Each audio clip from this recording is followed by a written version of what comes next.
Everyone, welcome to my new blog. তো এই ব্লগটাতে দেখাবো আমরা হরিদ্বারে সারাদিন কী করেছিলাম।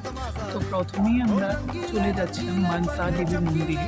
তো এটা মানসা দেবীর মন্দিরের জন্য আমরা লাইনে টিকিট নিচ্ছিলাম, তারপরে আমরা প্রবেশ করছিলাম, কারণ আমরা ওইখান থেকে আমাদেরকে রোপওয়ে থেকে যাচ্ছিলাম। তো দেখো গাইস, তোমরা রোপওয়ে থেকে দেখে নাও। তো ধীরে ধীরে আমরা মনসা মন্দিরে রোপওয়ে দিয়ে গিয়ে প্রবেশ করছিলাম। দেখো ধীরে ধীরে অনেক ভিড় ছিল সেদিন, কারণ তোমাদেরকে বলেছিলাম সোমবার ছিল।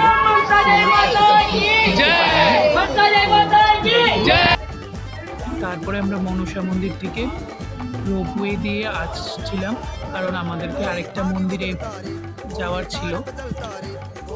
সবাই ছিল, আমি, আমার মা, পিসি।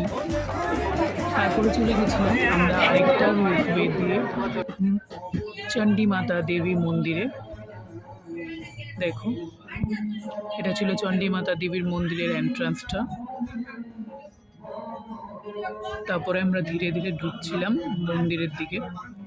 তারপরে মন্দিরের দর্শন করার পর আমরা দেখো অনেকটা বড় লাইনের মধ্যে ছিলাম, কারণ ওইখানে আমাদেরকে কিছু ফটোগ্রাফস তুলতে লাগে।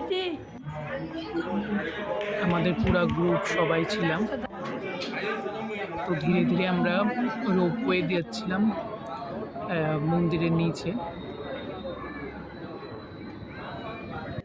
দেন আমরা নিচে চলে গেছিলাম। তো রোপওয়ে দিয়ে দেখো আমরা খুব মজা করতে করতে সবাই পান দান খাচ্ছিল। তো খুবই মজা করছিলাম, আর যাতে আমাদেরকে ভয় না লাগে তো আমি সবাইকে বলছিলাম যে কথা বলো। দেখো আমি, আমার মা আর দিদি রোপওয়েতে বসেছিলাম। দেখো তোমরা হরিদ্বারের উপরের ভিউটা দেখতে পারবে। তারপর আমরা চলে গেছিলাম কিছু খাওয়ার জন্য, কারণ সেখানে কিছু খাওয়া হয়নি। কেমন লাগলো ব্লগটা জানি।